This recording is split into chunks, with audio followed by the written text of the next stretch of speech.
Assalamualaikum warahmatullahi wabarakatuh.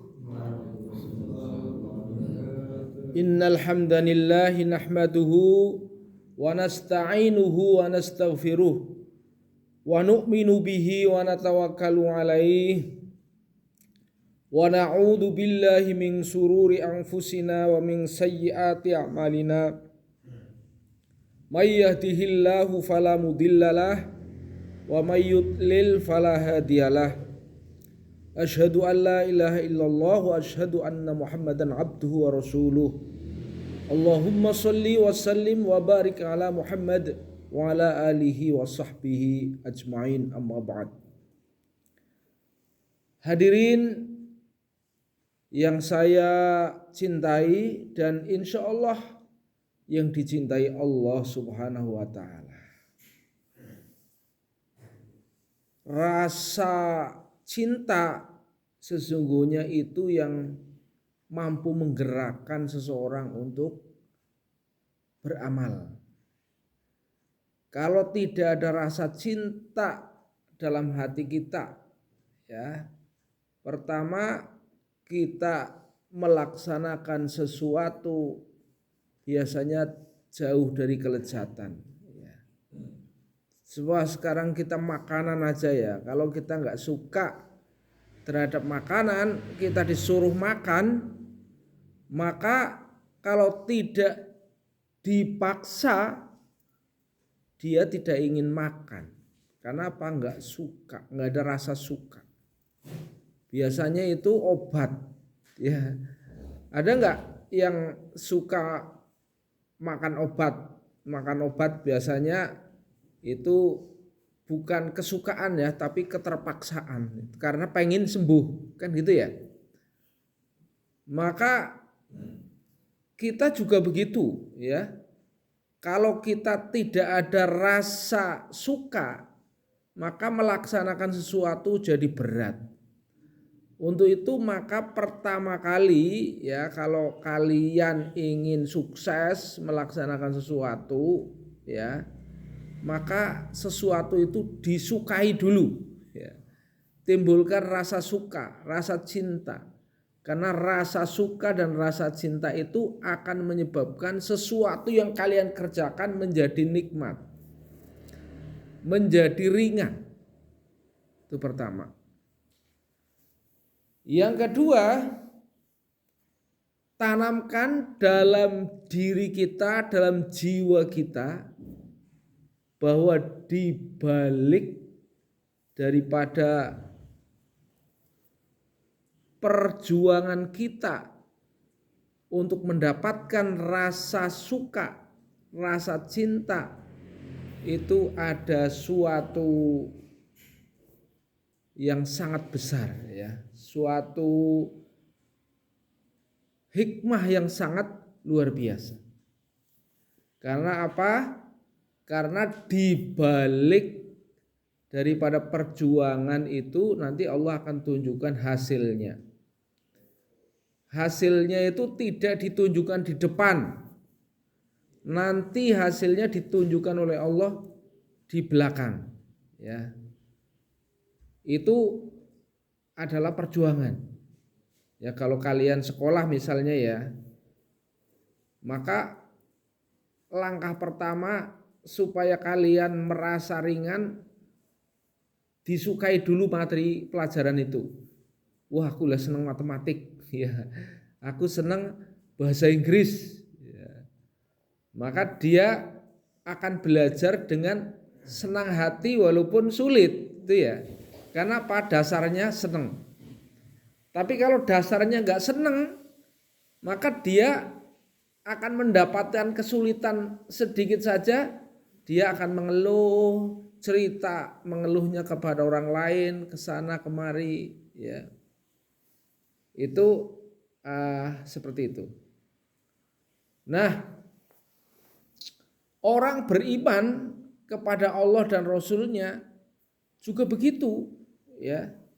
Kalau kita beriman kepada Allah, beriman kepada Rasul, maka rasa kerinduan ini akan ada dalam diri kita. Sebaliknya orang yang ada rasa kerinduan, maka dia diberi kemudahan untuk beramal. Dan sebaliknya getarannya juga sampai Rasul ya. Sampai di satu hari Rasulullah SAW di hadapan para sahabat berkata begini, aku sangat merindukan saudara-saudaraku. Itu kata Nabi. Aku, ini Rasul ya yang bersabda, sangat merindukan saudara-saudaraku. Sahabat Nabi yang ada di depannya, beliau bingung juga. Kok bingung? Iya, karena bukankah kami ini saudara-saudaramu ya Rasul, gitu para sahabat ya. Maka kata Nabi, bukan. Kalian itu adalah sahabat-sahabatku. Saudara-saudaraku adalah umatku yang belum pernah melihat aku, tapi dia beriman kepadaku. Ya. Jadi kalau kita beriman kepada Allah dan Rasulnya, kita adalah saudaranya Rasul. Gitu loh. Dan Rasulullah rindu kepada kita. Rasulullah suka, bahkan ingin sekali berjumpa dengan kita, ya. Kalau kita beriman kepada Allah dan Rasul, sejauh mana kecintaan kita, ya, terhadap apa yang dicintai, sejauh itu Allah akan pertemukan, Allah akan bersamakan di akhirat. Itulah pentingnya rasa cinta dan mencintai. Sampai pada satu hari, ya, ada seorang sahabat, dia mencintai sekali terhadap surat apa itu yang Al-Ikhlas. Kalau dia membaca suratul Fatihah, sebelum baca surat yang lain, baca surat Al-Ikhlas. Ya, jadi imam juga begitu. Jadi imam ngimami bacaan suratannya Al-Ikhlas ya. Qul huwallahu ahad, Allahu somad, lam yalid wa lam yulad, wa lam yakul lahu kufuwan ahad. Baru surat yang lain, bismillah, surat yang lain. Begitu ditengeri sahabat-sahabat yang lain. Maka akhirnya ada laporan kepada Nabi. Ya Rasul, sahabat si fulan itu ya, itu dia kalau sholat selalu sebelum membaca suratan yang lain selalu itu membaca qul huwallahu ahad. Itu gimana ya Rasul? Nah, khawatirnya kan dia membuat risalah sendiri gitu loh. Ya kan, kalau pernah nggak kalian mendengar seorang imam ya ketika ngimami begitu Fatihah kulhu terus baru surat yang lain? Ya, jarang ya. Itu ada terjadi di zaman Nabi itu dan dilaporkan kepada Nabi. Akhirnya dipanggil oleh Nabi, ya. Aku dengar kamu begini itu ya. Ya, maka jawaban orang itu, ya Rasul, aku sangat mencintai qul huwallahu ahad, Allahu somad, lam yalid wa lam yulad wa lam yakul lahu kufuwan ahad. Karena dia itu ternyata telah mengantongi ilmu ya, yang mana surat Al-Ikhlas ini ya, kalau dibaca surat Al-Ikhlas itu kalau dibaca adalah sepertiga Al-Quran. Jadi kalau dia membaca 3 kali sama dengan menghatamkan Al-Quran. Tapi ini bukan hakikatnya ya, tapi pahalanya setara dengan membaca sepertiga Al-Quran. Nah, kita seringkali yang tidak tahu doa pagi ya, doa sore, kan mesti ada ayat-ayat ruqyah yang kita baca ya. Qul huwallahu ahad, Allahu somad dan seterusnya. Kita kadang-kadang enggak mau baca. Nanti kalau dikasih tahu oleh Rasul di akhirat atau oleh Allah di akhirat, ya seseorang dihukumi oleh Allah, kamu telah menghatamkan Al-Quran 1000 kali. Loh, ini dari mana? Aku belum pernah hatam Al-Quran kok bisa 1000 kali. Oh, ini umurmu dulu sekian, kamu sudah mulai membaca Al-Quran tanggal sekian-sekian.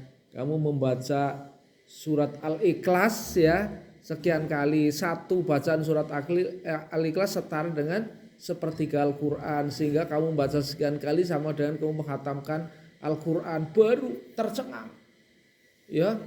Jadi orang-orang yang dulu ketika berzikir membaca ayat Al-Quran itu diam, itu ngajuknya di situ. Ya, waduh.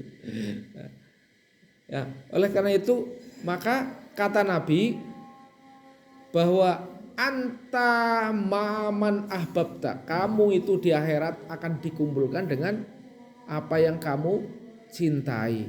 Ya. Oleh karena itu marilah kita mencintai Al-Quran agar Allah Subhanahu wa taala kumpulkan kita kepada ahli ya, dengan ahli-ahli Al-Quran, menjadi ahlullah ya. Terima kasih atas perhatiannya, mohon maaf atas kekurangannya. Billahi taufik wal hidayah. Wassalamualaikum warahmatullahi wabarakatuh.